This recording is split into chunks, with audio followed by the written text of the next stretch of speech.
欢迎订阅时事快线。我们每日提供最新资讯，以简明扼要的方式为您呈现全球重要资讯。每天10分钟，了解天下事。下边是详细内容。一、德国、比利时反对扣押俄罗斯资产。据 DW.com 报道，德国和比利时明确反对扣押俄罗斯资产的计划，担心此举可能引发严重法律和经济后果。他们认为，冻结俄罗斯资产已经够严格，直接没收可能违反国际法，还会动摇全球金融体系的信任。两国官员表示，欧盟内部对这事的看法分歧很大，尤其是担心报复性措施会让欧洲经济吃亏。支持扣押的一方觉得这能给乌克兰更多援助，但反对声音警告，短期收益可能换来长期麻烦。这事还得看欧盟怎么平衡各方压力。二、特朗普威胁对俄罗斯发动经济战争。据 Pravda.com.ua 报道，特朗普放话要对俄罗斯发起经济战争，扬言如果俄方不配合某些条件，就要祭出更严厉的制裁和贸易限制。他声称这能快速压垮俄罗斯经济，但没具体说要怎么做。分析人士指出，这种威胁可能加剧美俄紧张关系，也可能波及全球能源和商品市场。俄罗斯回应称，早就习惯了制裁，不会轻易低头。这场嘴仗让国际局势更扑朔迷离。三、前疾控中心负责人批评卫生及公共服务部疫苗指南。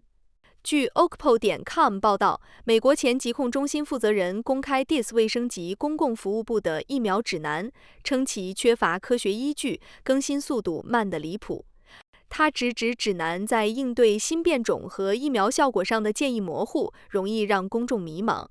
这位前官员还批评部门内部官僚作风，拖慢了决策效率。卫生部则回应说，指南基于最新研究，谨慎是必要的。双方争论让疫苗政策又成了舆论焦点，公众对官方指引的信任也备受考验。四、德国武器出口创历史新高。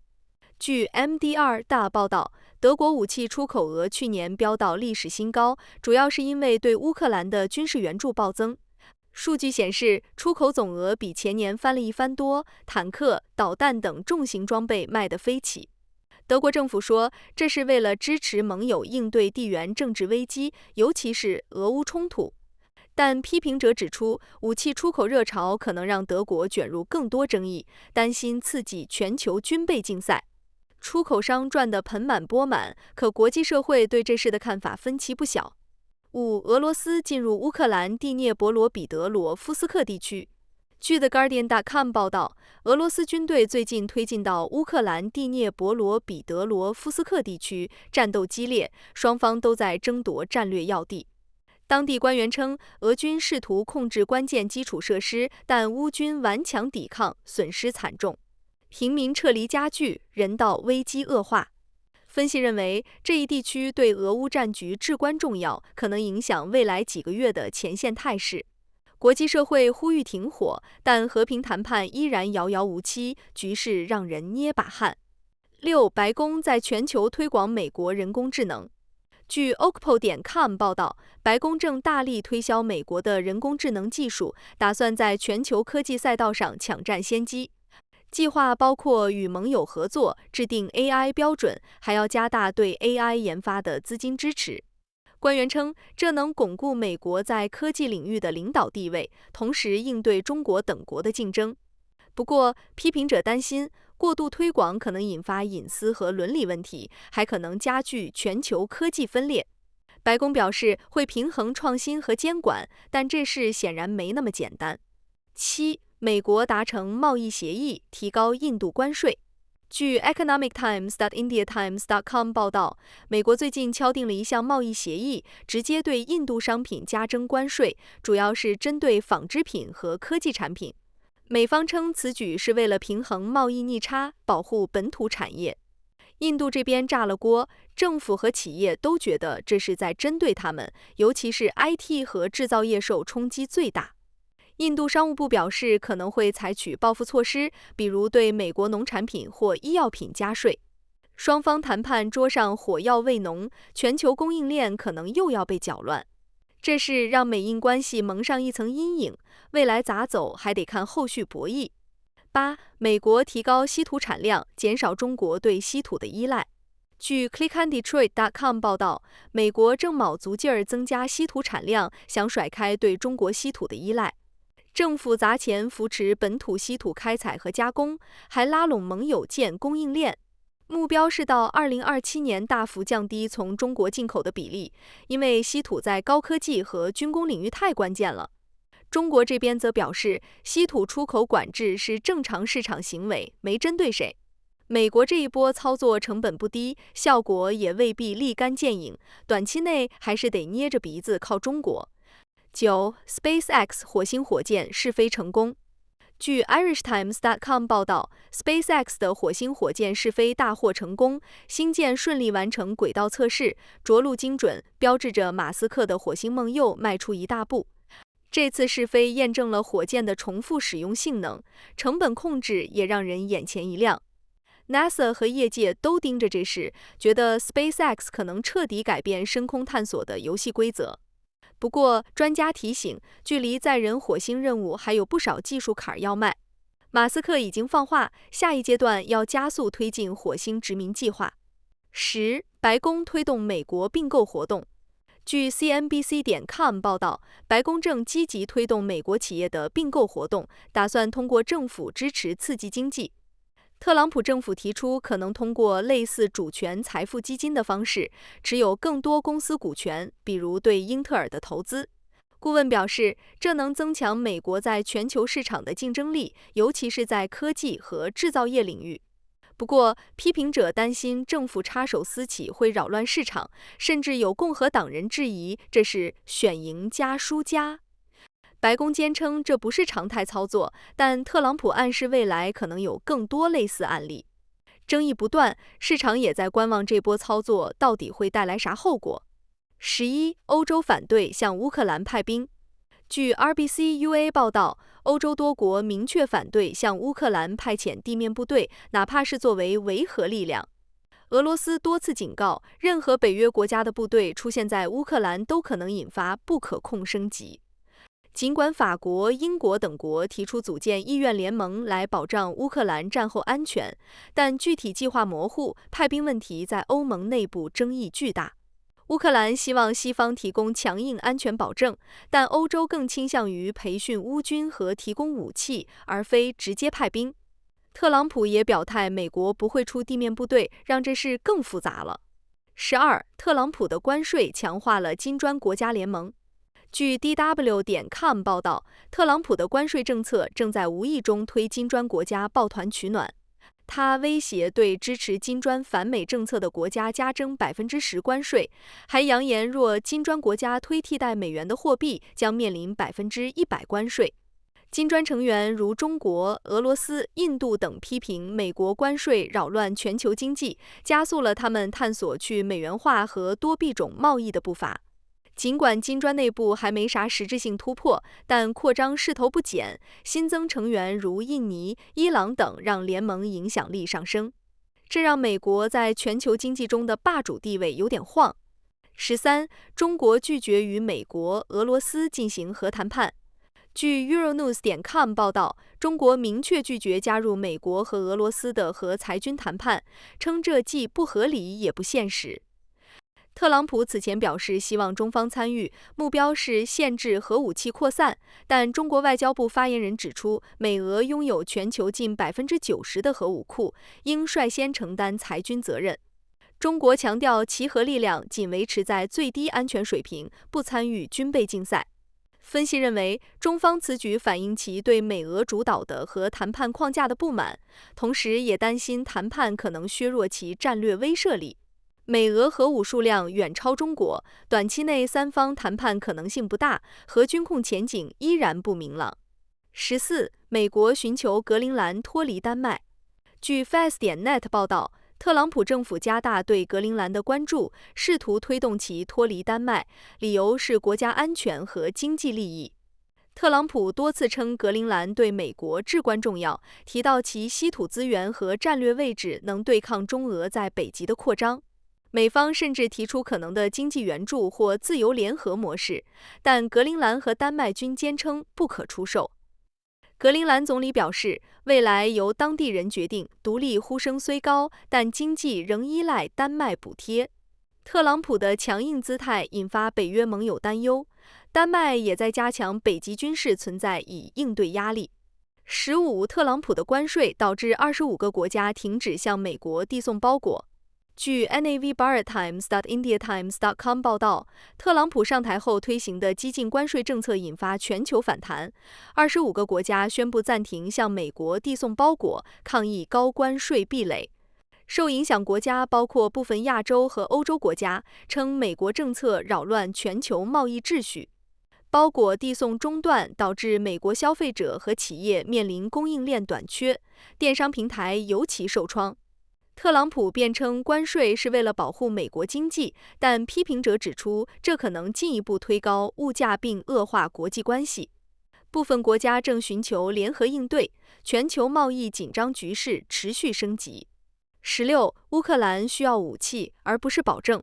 据 foreignpolicy.com 报道，乌克兰急需真刀真枪的武器支持，而不是空洞的安全保证。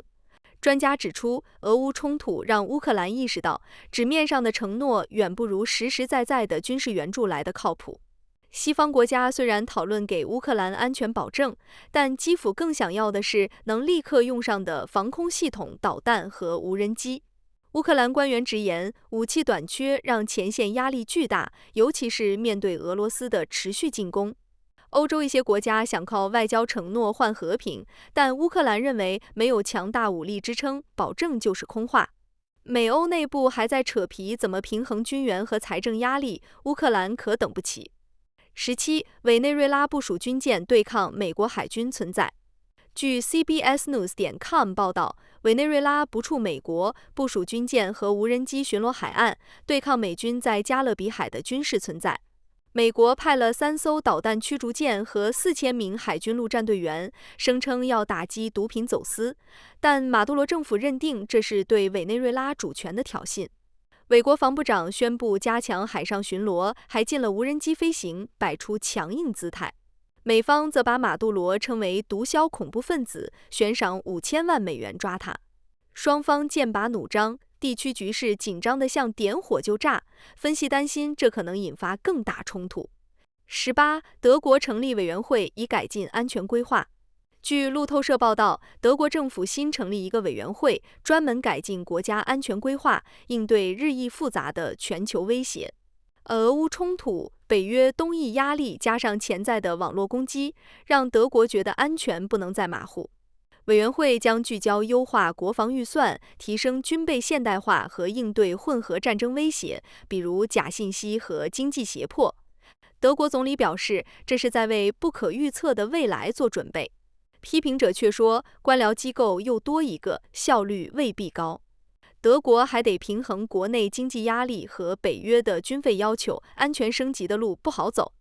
19俄罗斯向乌克兰提出和平，包括顿涅茨克。据 DW.com 报道，俄罗斯提出一项和平建议，涉及乌克兰顿涅茨克地区，但这可能让乌克兰难以接受。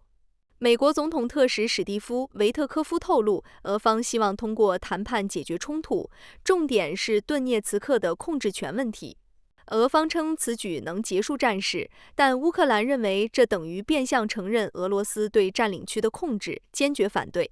分析指出，俄罗斯此举可能是为了争取时间巩固战果，同时测试西方和乌克兰的底线。特朗普表示，如果和平谈判没进展，可能对俄乌双方施加制裁。乌克兰坚持要武器支持而非空洞承诺，谈判前景暗淡，战局仍不明朗。20内塔尼亚胡承认亚美尼亚种族灭绝。据 DearPress.com 报道，以色列总理内塔尼亚胡首次公开承认奥斯曼帝国时期对亚美尼亚人的种族灭绝，引发外交风波。在接受美国播客主持人帕特里克·贝特·戴维采访时，内塔尼亚胡表示他个人承认这一历史悲剧，但称以色列议会已通过相关决议，实则议会并未正式承认。土耳其强烈谴责，称此举是政治操弄，试图掩盖以色列在加沙的争议行为。分析认为，内塔尼亚胡此言可能进一步恶化以土关系，同时也可能与美以在地区战略上的博弈有关，局势复杂化。21. 联合国核查人员返回伊朗。据路透社报道，国际原子能机构 IAEA 的核查人员重返伊朗，准备恢复对伊朗核设施的监督工作。此前，以色列对伊朗核设施的打击导致合作中断。IAEA 总干事格罗西表示，首批检查员已抵达，正与伊朗当局协商，重点检查布什尔核电站的燃料更换。伊朗称欢迎核查，但未承诺开放受损的福尔多和纳坦兹设施。美已要求伊朗完全停止铀浓缩活动，而伊朗坚持保留和平核能权利。俄方提出将伊朗多余核材料转移至俄罗斯，试图促成美伊协议，但谈判前景仍不明朗。22. 欧洲或将启动联合国对伊朗制裁。据路透社报道，欧洲国家正考虑启动联合国对伊朗的回弹机制制裁，针对伊朗向俄罗斯提供弹道导弹的行为。德国、法国和英国警告，伊朗若不认真参与和谈判，将面临恢复联合国经济制裁的风险。伊朗外长阿巴斯·阿拉格西反驳称，欧洲无权启动该机制，并威胁将采取报复措施。伊朗坚称未向俄罗斯提供弹道导弹，称西方指控是虚假情报。分析指出，欧洲此举旨在施压伊朗重返2015年核协议谈判，但可能加剧与伊朗的紧张关系。国际原子能机构也在推动恢复对伊朗核设施的检查，但进展缓慢。23. 俄罗斯拒绝欧洲对乌克兰的安全保障。据半岛电视台报道，俄罗斯明确反对欧洲为乌克兰提供安全保障的提议，尤其是涉及在乌克兰部署北约部队的计划。克里姆林宫发言人佩斯科夫表示，北约部队出现在乌克兰等同于直接挑衅，俄罗斯绝不接受。乌克兰和美国正推动俄乌领导人会面以促和平，但俄方称谈判议程尚未准备好。乌克兰总统泽连斯基强调，需更强硬的国际压力迫使俄罗斯停战。近期俄军无人机袭击乌克兰能源设施，造成大范围断电，凸显安全保障的迫切性。俄方则称，欧洲的提议只会让冲突升级。24. 德国批准自愿兵役法案。据 Courier It 报道，德国内阁通过了一项自愿兵役法案，旨在加强国防力量，应对日益紧张的地缘政治局势。新法案鼓励18岁以上公民自愿服兵役，服役期从6个月到23个月不等，重点吸引年轻人加入军队。德国国防部长皮斯托里乌斯表示，此举是为了提升国家安全能力，尤其是在俄乌冲突和北约压力下。法案还包括奖励措施，如教育资助和职业培训。批评者认为，自愿制吸引力有限，可能难以达到征兵目标。德国经济低迷和历史包袱也让法案引发争议，但政府强调这是必要的安全投资。25. 意大利提议为乌克兰提供类似北约的安全保障。据 RBCUA 报道，意大利总理梅洛尼提出为乌克兰提供类似北约的安全保障，但不包括正式加入北约。他建议盟友在俄乌冲突重启时，需在24小时内决定军事和经济支持，以确保乌克兰的长期安全。梅洛尼强调，这比派兵更有效，也更可行。北约第5条款的集体防御机制是灵感来源。乌克兰一直希望加入北约，但未获正式邀请，意大利的提议被视为过渡方案。讨论还在继续，部分盟友对此表示兴趣，但具体实施时间表尚未确定。这提议为乌克兰提供了新希望，但能否落实还得看美欧态度。26. 美国或将放弃破伤风加强针，节省10亿美元。据 ScienceDaily.com 报道，美国正考虑取消破伤风疫苗加强针的常规推荐，预计每年可省下10亿美元。专家称，破伤风病例在美国已极少，疫苗保护期可能比预期长，取消加强针不会显著增加风险。此举旨在优化公共卫生预算，腾出资金应对其他健康问题。不过，反对者担心这可能削弱对罕见但致命疾病的防护，尤其在医疗资源有限的地区。疾控中心还在评估数据，尚未最终决定。公众对疫苗政策的信任也可能因此受影响，未来需更多沟通来平衡成本和安全。27. 人工智能助长复杂的勒索软件攻击。据 Wire.com 报道，人工智能技术正被黑客用来打造更狡猾的勒索软件攻击。AI 能自动分析目标网络漏洞，生成逼真的钓鱼邮件，甚至模拟人类行为绕过安全系统。专家警告 ，AI 驱动的攻击速度更快，破坏力更大，尤其针对医院和金融机构等关键行业。2024年，全球勒索软件攻击造成的损失预计超300亿美元。防御方也在用 AI 对抗，但黑客的技术迭代更快。企业被催促加强网络安全培训和多层防御系统，否则可能面临更大危机。监管机构也在探讨如何限制 AI 在犯罪中的滥用。28. AI 浏览器代理面临劫持风险。据 ArsTechnica.com 报道，人工智能驱动的浏览器代理正面临被黑客劫持的严重风险。专家警告 ，AI 代理在处理用户数据时，可能被恶意软件或钓鱼攻击利用，窃取敏感信息，甚至完全接管用户绘画。研究显示，某些 AI 浏览器扩展程序存在漏洞，黑客可通过伪造的更新或恶意代码注入，悄无声息地控制代理功能。这可能导致用户隐私泄露或企业网络被入侵。安全专家建议，用户应谨慎选择可信的 AI 工具，定期更新软件，并启用多重身份验证。科技公司也在加紧修补漏洞，但黑客技术迭代很快，网络安全形势不容乐观。29. 联合国安理会，加沙饥荒是人为造成的。据 TheGlobeandMail.com 报道，联合国安理会多个成员国明确指出，加沙的饥荒是人为制造的危机，并警告使用饥饿作为战争武器的行为违反国际人道法。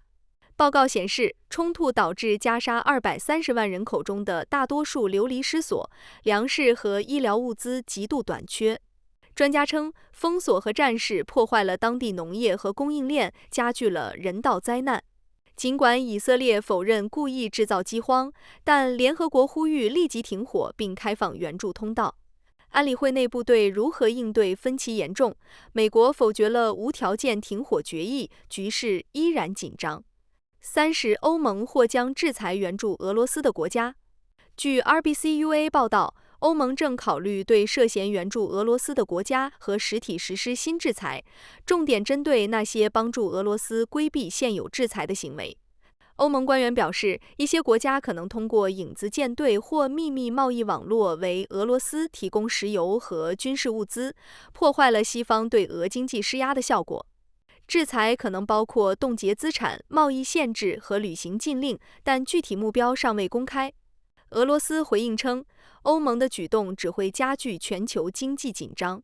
分析认为，这可能进一步复杂化欧盟与某些亚洲和中东国家的关系，制裁效果仍有待观察。31. 欧洲领导人支持摩尔多瓦加入欧盟。据 BBC.com 报道，欧洲领导人明确支持摩尔多瓦加入欧盟，称这是对抗俄罗斯影响力的关键一步。